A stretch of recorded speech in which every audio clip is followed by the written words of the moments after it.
तो इस वीडियो में मैं आपको बताऊंगा कि सबवे सर्फर को कैसे डाउनलोड कर सकते हैं।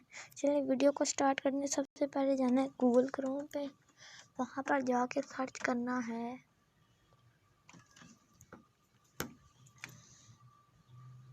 ये मैं अनलिमिटेड का बता रहा हूँ, सबवे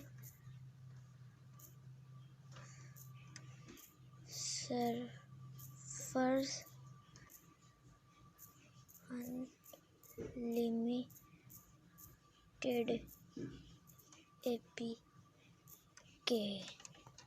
ये फिर हो जाएगा। सर्च पे क्लिक करें, उसके बाद ये आ जाएगा दूसरे नंबर पे, इसको क्लिक करें।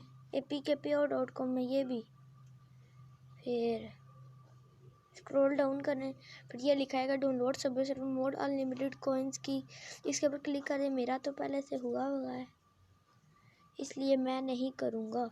जब डाउनलोड इंस्टॉल हो जाए तो बैक पर करें और गेम को ऑन कर लें।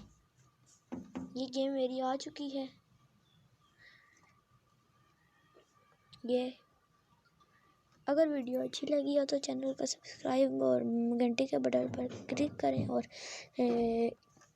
लाइक ज़्यादा से ज़्यादा करें। ये ऑन हो रही है।